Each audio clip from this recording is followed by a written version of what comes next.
So you may have been wondering where in Tokyo I've been living since June, and as a solo traveler, I don't post my location in real time, so I haven't been able to share with you. But thankfully, I have moved out now, so this whole video is going to show you my apartment, my neighborhood, and everything fabulous about it. I've been renting an apartment from a company called Weave Place. This building is called Weave Place Marishta. That's the name of the neighborhood. And you can see it's a pretty new building, maybe a couple years old, which in Tokyo is great because it means it has great earthquake proofness and also lots of modern amenities.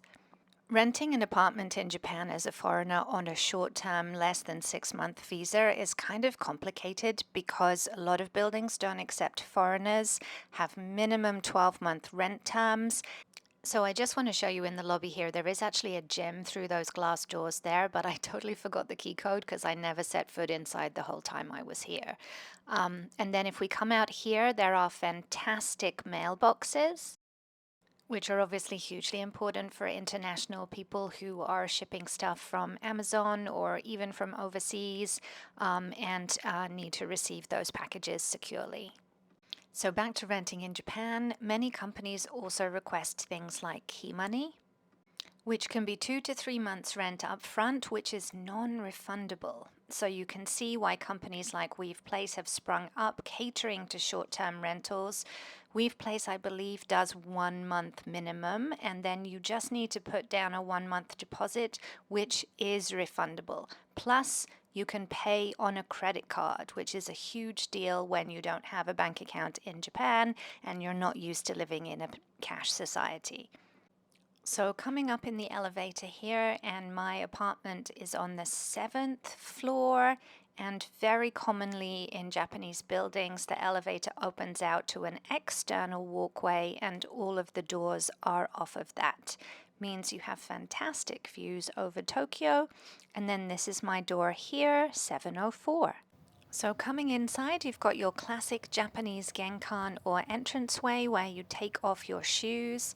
And then this apartment has a huge shoe closet, which is not normal for Japan, but perfect for me with my shoes and for all of my masks. Then continuing in this external area here, you've got the bathroom on the left, and this is a very classic bathroom layout with built-ins and a washing machine.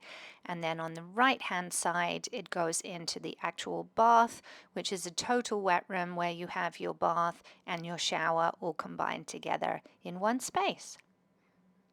So what that means in practice is that the bath area and the shower is pretty huge and the actual bathroom is pretty tiny, and that's normal for Japan. Then the other side of the hallway, and you have to be careful not to open both of these doors at once, is the toilet.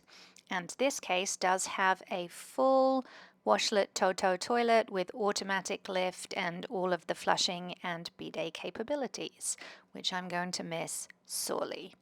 Hugely spoiled to have this, including the heated seat. Then we come into the kitchen, which again in classic Japanese style is very compact but has everything that you need. Weave Place does provide pots and pans, a microwave. There's a stove here with gas, which is great. The stove also has the classic Japanese fish grill, which I never dared use. Why not just buy fish if you want it already? You can buy it cooked in the grocery store. It has the hooded ventilation, which is great. There is also here a dishwasher, which looks very tiny by American standards, but is perfect for one person. And then, as I mentioned, they provide plates and they provide pots and pans. I did buy a few little bits that just I use for the kind of things that I cook, but it was very easy to have all of this there. And for 4 months, they also provide a rice cooker. For 4 months, like I said, you don't really want to be buying everything, and then you have to get rid of it again when you leave. Then coming into the main living area, and there is a separate dining table, which is great for storing all of your shopping and souvenirs. I didn't really do a lot of dining there. And then a smart TV with streaming, obviously you need to link your own streaming accounts. And then if we come right behind, just behind these double doors here is the bedroom. Now, technically in American terms, this would be called a studio, but in Japan, it is 1 LDK, which means you have living, dining, and bedroom. And then here is the desk area where I have been working for 4.5 months, right in front of the bed that hopefully you couldn't see every time I was filming because I didn't want to give away any revealing characteristics about where I was living. Then these lovely pocket doors that you can pull across at night time, so it really does turn into a bedroom. Very cozy, very comfortable bed, by the way. Those sheets there I did purchase myself from Muji, but they do provide you with one set of sheets and 2 towels. And then you're just getting a full sense of the living room setup. And then the most important thing, which I love, but of course, because it's so hot here, I've barely stepped out there at all, is the balcony. Very spacious, and unfortunately, I never got around to buying a chair to sit out there. That is your escape hatch if you need to during an earthquake or a fire. But as you can see, lots of space, beautiful views of Tokyo, and most importantly, my favorite, Skytree Oshiage. And then another shot here of the all-important escape hatch. So if we come back into the main room, and I just want to show you a bit more of the tech. So first of all, we've got air conditioning units, those split duct type, which are all you get in Japan. Every apartment has these split duct. Then if we come into the closet. Now this apartment also has a huge walk-in closet, which is really how I've managed to stay in a studio, because between the shoe cabinet and the walk-in closet, there's plenty of space for all of my stuff. Okay, looking at some tech. This is the vent, which every apartment has, and basically means that you always have clean, fresh air in your apartment. Here you have the intercom, which not only allows you to talk to the mailman, but also they can leave messages on there if you are out. And this is for the hot water, will automatically fill your bath for you if you like, in addition to the temperature for the shower. Okay, so that was inside the apartment. Now let's take a look at the neighborhood outside the apartment. And most importantly, literally on the corner, you've got a convenience store. And then right across the street, a huge grocery store. So very easy for groceries. And then taking a right at this junction, we are heading towards the Morishita subway station, which it says is about an 11-minute walk, but you can get into the subway at about 7 minutes. And then after that, you're underground, which is much cooler. And if it's raining, obviously you are protected.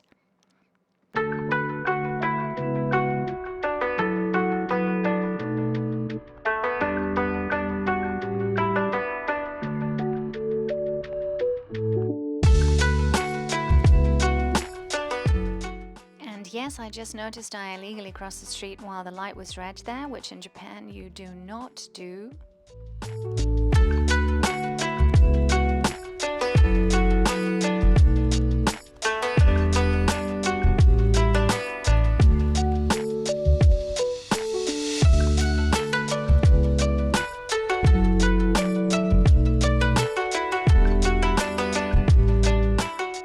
Then we're taking a slight left here to head to the nearest entrance of the train station.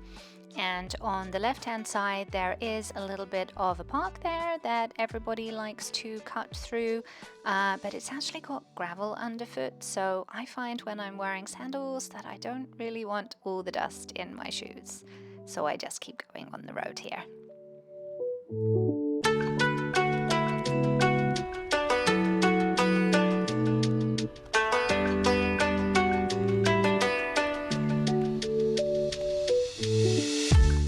So then up here on the left is the entrance to Morishita subway station that I use, and this is A5, I believe, on the station map.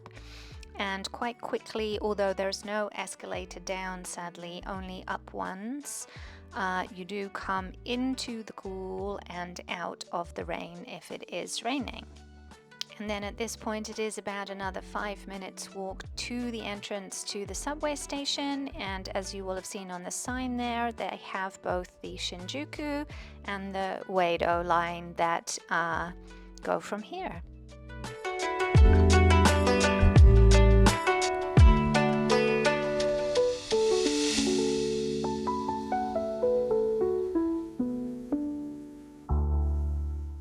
And you can see on the right hand side there is a public restroom. Japan is so awesome for having public restrooms everywhere. I think there's even another one in the station somewhere that I may have used once, and this is just one tiny subway station. Just such convenience. And so right on the right hand side here is the entrance to both the Shinjuku and the Uedo line. So then if we come back out of the station, that A5 exit that I went in, and I just want to show you a few things around the neighborhood because it's great to know if you do wind up renting an apartment here, what is in the neighborhood. So first, if we go back across the street, there's the little park, there's the street that I came down for the subway entrance. And if we keep going straight here, you can almost see already on the right hand side is the Nissan Rent-A-Car. So this I found was my nearest car rental, and for situations where I wanted a short walk to a rental car pickup, this was incredibly convenient, and their online is an option for in English, and I rented a Nissan March here a couple of times. Then if you go up to the junction across the street, there is the nearest convenience store. However, do not be thinking, wait a second, there's only one. Yes, there's another one. That one is a Lawson, and if we go back past the station, there's another Lawson, which is much better. This one that we just passed maybe has coffee, and I think I did find some very good fried rice packets there one time. But if we come back past the station on the left hand side here, this one has a little Muji outlet, if you know you know, and lots of other great things inside. Now if you continue going straight on this road, you come to another intersection which is essentially central Morishita, and right there you've got a post office, you've got a drugstore, a few restaurants, and several other convenience stores, pretty much one on every side of the junction. That post office I've been in many times, and most of the convenience stores I have also been in. On the left here is what looks like is maybe a chiropractor's, and then some type of a furniture store, which may be in the middle of a closing down sale, depending how good your Japanese is. And then here is the good Lawson with all kinds of good things inside.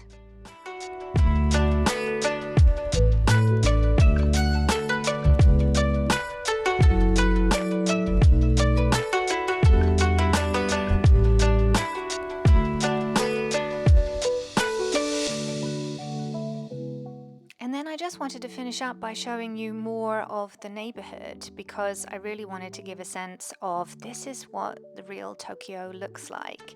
Teeny tiny little streets, not masses of high-rise, very quiet, not tons of hustle and bustle, and yet from that Morishita subway station you can be in Ginza in 20 minutes or in Shinjuku in 30 minutes. So if you have been managing to watch this far, thank you so much. I hope you found this to be a useful vlog, and If you are interested to live in an apartment in one of the many different buildings, we've places not just in Marishta.